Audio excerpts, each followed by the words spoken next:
Hey everyone, good afternoon. It's Darren Orange here, and today I want to talk about this new breaking story with all these behind the scenes photos or work in progress photos of the new Bolt CUV or EUV or ECU or whatever they're calling it at this point. The supposed larger variant of the Bolt EUV, the car in which I drive, that's going to be based on the same BEV technology that the Bolt is based on. Now, a lot of people, which just mentioned a comment on one of my other videos, that they had said, "Hell, what about the new car that's coming out? What do you think about that? Should you have gotten that?" Kind of that question. And one question was also, did I receive the full tax rebate for my Bolt EV? The answer is yes. I mentioned that in another video as well. I did take delivery of the car last year, November 7th. And I received the full $7,500 tax credit for having purchased the Bolt EV, the car in which I drive. So this new vehicle is going to supposedly use the same drivetrain system as the Bolt, which is kind of remarkable considering the technology in the Bolt is now, in all reality, approximately 3 to 3.5 years old if you consider when the Bolt was actually developed. I'm kind of surprised that they're going to develop a new car based on the same drivetrain, because there's a lot of improvements that could have been made in that short period of time to the car. Now, that being said, I'm not suggesting that it's not possible this new car doesn't have improvements, such as maybe a little bit bigger batteries, a better different chemistry, or an improved charging system to allow it to charge faster on DC fast charging. However, knowing GM, I think it's very unlikely that they're going to improve the technology significantly. And by that, I mean literally the only real change that's happened to the Bolt itself in its 3-year lifespan is the alteration to the ability to control the individual heating and AC elements of the car. They have separate buttons on my car, whereas the previous cars had one single button. I feel like we'll likely see the same level of minor improvement in the car, but really what you're going to gain is a larger vehicle. So what might you be compromising with that larger vehicle? And what might you be actually gaining? Well, one thing I think will happen is they will improve the seats substantially. I think that they will make that a non-issue in a new car, to where people will think that they're some of the most luxurious EV seats available, because it's been the one major gripe and complaint. And while some people have claimed that they have somewhat addressed that in the Bolt, the current Bolt EV that's available, I do not believe that they've done anything that's that significant of an improvement that is like, a total redesign of the seat. They haven't done that. The other thing I think that people will probably gain is, in general, a better interior. I think the interior will improve slightly. Again, with me, I don't really have any issues with the Bolt interior. Yes, things are a little bit cheaper than what you might expect, but nothing feels like it's going to break or fall apart. It feels like it's going to last and last well if you take care of it, just like any other car.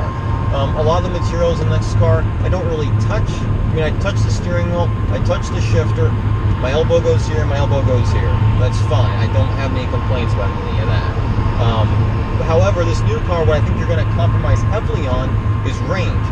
Let's assume that the car itself is bigger, which we can already see in the photos.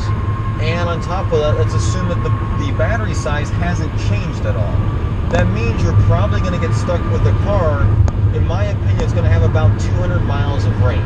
Maybe a little bit more, maybe a little bit less, but right around 200 miles of range. So you're going to lose maybe at 38 miles of range, losing about 15% of the overall rated range is what I think you will give up for the slightly larger car.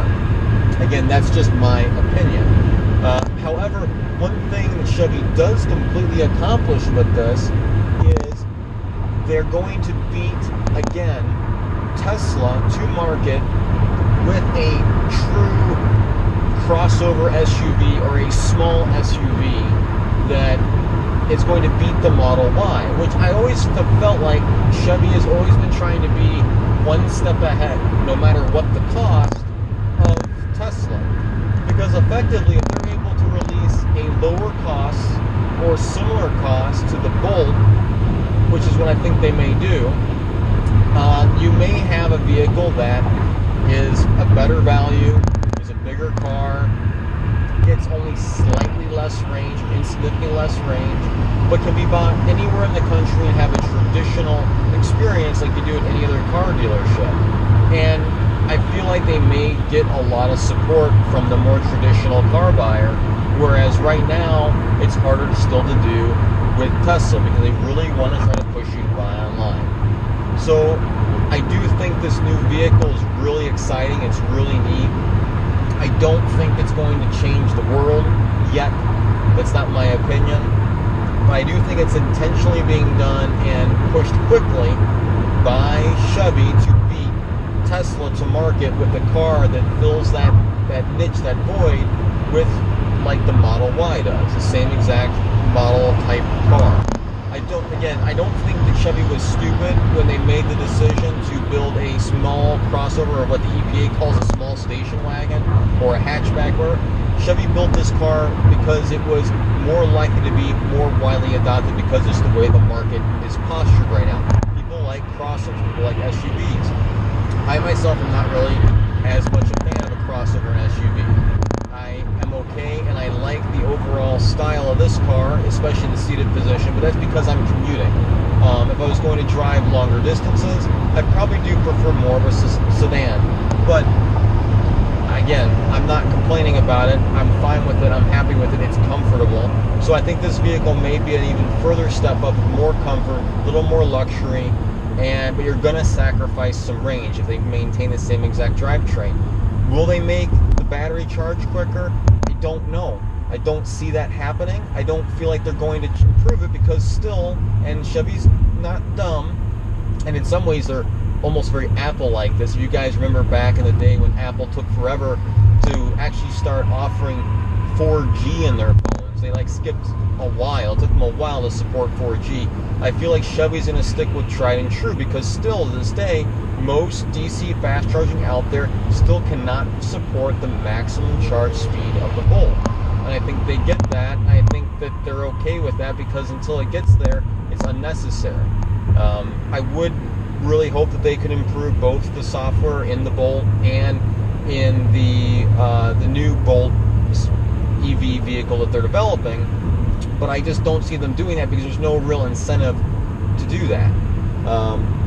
Anyway, these are my thoughts. I'm happy with the Bolt. The new car doesn't change my opinions at all. But my next video I'll talk to you about the car that may get me to change away from the Bolt. And I can tell you it's not any Tesla. So if you have ideas or thoughts for other videos, throw them in the comment section below. If you've got any feedback or questions, just let me know. Please smash the subscribe button, the like button, and hit that notification bell for me. It does help me out a lot. Getting some good ground-based growth with this channel, and I'm really enjoying doing this for you guys. So I look forward to seeing you in the future. Thanks, and have a great day.